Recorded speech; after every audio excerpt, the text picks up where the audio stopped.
Benjamín Hernández, muy buenas noches. Yo, Jaime, a tus órdenes. Eres presidente de la Coparmex en el estado de Oaxaca. Y bueno, no hay que hacer el contexto. Está pasando en Oaxaca cosas bastante conflictivas y bastante graves. ¿Cuál es el pequeño resumen que se puede hacer de esta historia, de este conflicto reciente ahorita? Gracias, Jaime. Bueno, como bien tú sabes, conflicto de magisterio no es de este año. Ya llevamos, yo creo que más de 30 años con un conflicto magisterial que ha ocasionado que finalmente Oaxaca no pueda salir adelante y esté dentro de los estados más pobres de México. El 15 de mayo fue cuando se lleva a cabo el paro de labores del sector de la educación. O sea, desde el 15 de mayo hasta ahorita. Hasta ahorita, casi 90 días. Casi 90 días. Pero creo que es importante que el auditorio tenga un poquito más de información de lo que veníamos teniendo antes. ¿La reforma educativa ha venido progresando en Oaxaca como en todo el país? Sí, sin duda. Nosotros fuimos de los principales estados que apoyamos la reforma educativa. Aún y en contra del magisterio, nosotros hemos dicho que una sociedad sin educación no es posible desarrollarse. Ahora, los puntos más importantes de lo que estaba sucediendo era que, por ejemplo, el IEPO, que es el Instituto de Educación Pública del Estado de Oaxaca, sí, de haber estado bajo el control del CENTE, de la CENTE. Es correcto. Finalmente fue rescatado por el Estado. Por el Estado. Se toma la rectoría del IEPO. Finalmente el gobierno era el responsable ya de llevar a cabo la nómina.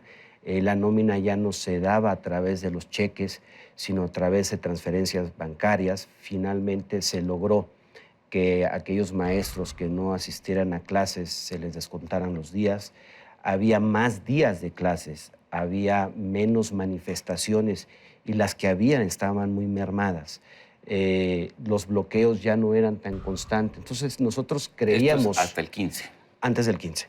Nosotros creíamos y a eso le apostábamos. Finalmente veíamos una luz en el tema de educación en Oaxaca. No fueron los únicos, el gobierno estatal y el federal y todos también de acá se veía bien. Sí, la verdad es que contentos nosotros porque finalmente creíamos que se estaban dando resultados.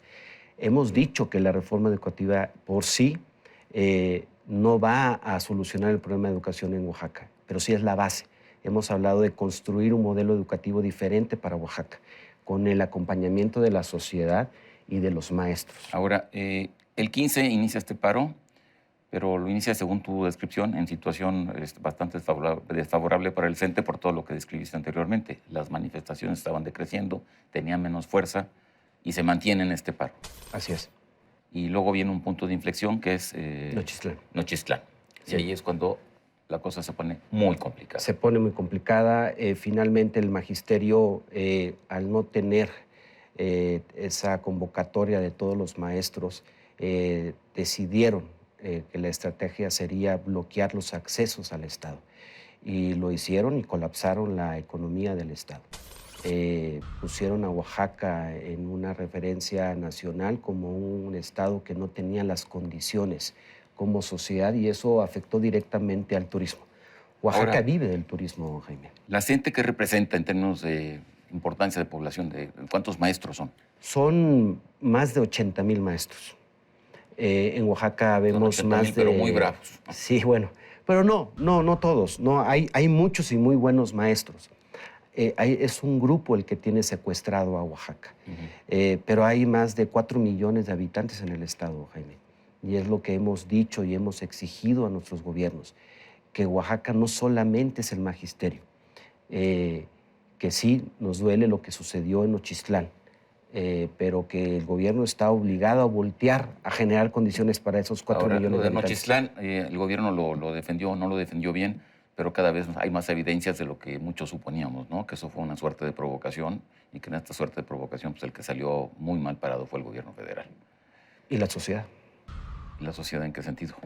Porque finalmente no se han generado las condiciones para Oaxaca. No, yo me refiero a que finalmente se le endosó estos hechos violentos en Nochistlán al gobierno cuando efectivamente es algo mucho más complicado que tiene que ver justamente con crear un escenario donde la gente pudiera hacer lo que está haciendo hoy, ¿no? Claro, el diálogo. El diálogo. Sí, efectivamente, creo que faltó estrategia en ese sentido. Creo que debían de haberse abiertos los espacios previo a lo que ocurrió en Nochistlán.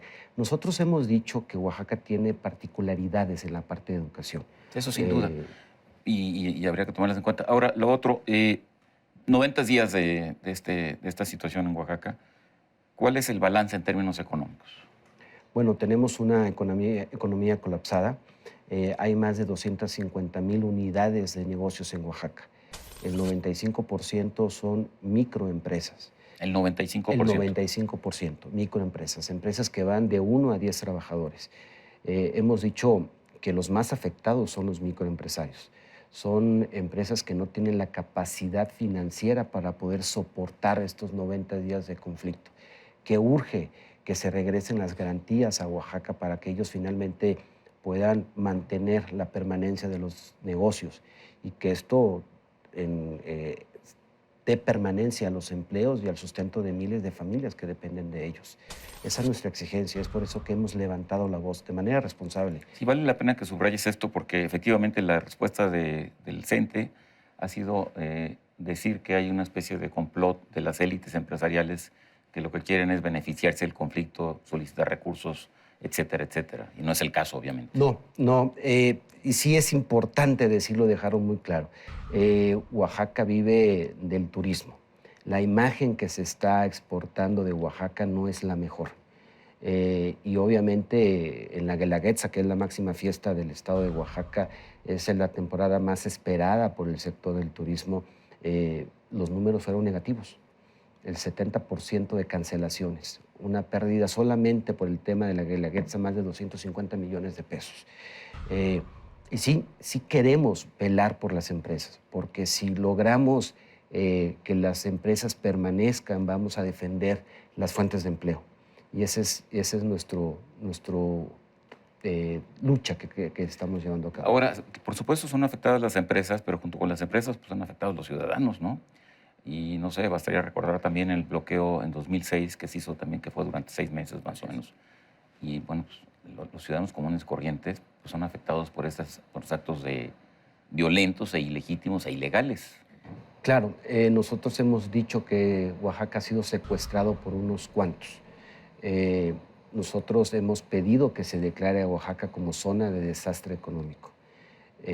Creo que hoy más que nunca el gobierno está obligado a trabajar de la mano con la sociedad y la sociedad estamos obligados a trabajar de la mano con el gobierno para construir una nueva historia para Oaxaca.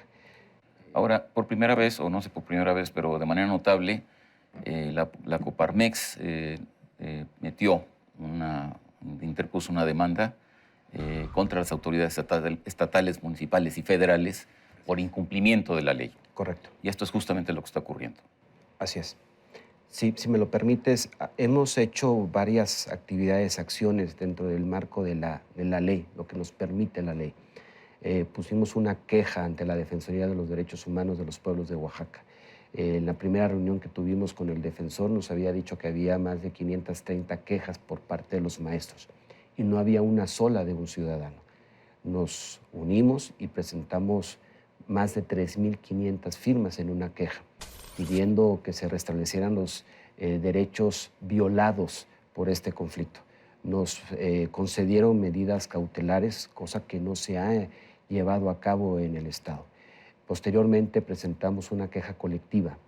Oaxaca, Chiapas, Guerrero, Michoacán, Ciudad de Oaxaca, aquí en la Ciudad de México, ante la Comisión Nacional de los Derechos Humanos, pidiendo precisamente que se investigue, que se genere un dictamen en ese sentido. Y la semana pasada, con el acompañamiento de nuestro presidente nacional, Gustavo de Hoyos, se presentó una demanda de amparo por omisión. Esa misma semana, el jueves a las 9:15 de la mañana, Gustavo estuvo con nosotros en Oaxaca acompañándonos a presentar lo propio en el Estado. Esa es la ruta, ese es el camino que hemos seguido. Ahora, yo recuerdo que en el caso del bloqueo de los 6 meses famosos de 2006, hubo una resolución de la Suprema Corte de Justicia. Correcto. Señalando al entonces gobernador Ulises Ruiz por omisión y por una es. violación entonces a los derechos humanos, ¿no? Es correcto. Entonces, ¿por qué no se interpone esto o se interpone una queja, una demanda ante la Suprema Corte de Justicia para que efectivamente se vuelva a pronunciar sobre un asunto que ya resolvió? Claro. Y hay un precedente. Sí, hace falta seguir haciendo acciones legales en el Estado, y no solamente Oaxaca, en esos 5 estados conflictuados. Estamos nosotros convencidos, nosotros hemos pedido el respeto a las instituciones, el Estado de Derecho, la aplicación de la ley, y en ese sentido va a ir nuestro caminar. Tenemos que ser muy exigentes y lo vamos a hacer. Cueste lo que cueste, tenemos que alzar la voz y decirle a nuestros gobiernos que finalmente están obligados a generar condiciones para Oaxaca. Y un llamado al magisterio, de manera respetuosa, que tomen decisiones muy responsables, porque los más afectados hoy, independientemente de los ciudadanos, son los niños. Ahora, se criticó mucho una expresión o una declaración que hubo en el sentido de que, puesto que la situación estaba así y las pérdidas eran cuantiosas, y creo que es particularmente notable en el caso de los pequeños, de las microempresas que tú señalaste, se presentarían las declaraciones fiscales en cero. Y esto provocó una luz de señalamientos y descalificaciones. ¿Qué hay de eso? Nosotros hemos dicho y hemos exigido el respeto a la ley, y nosotros no nos podemos ir en contra de. Lo que hemos declarado, y creo que se salió de contexto, es que ¿qué podíamos declarar si no había economía en estos estados?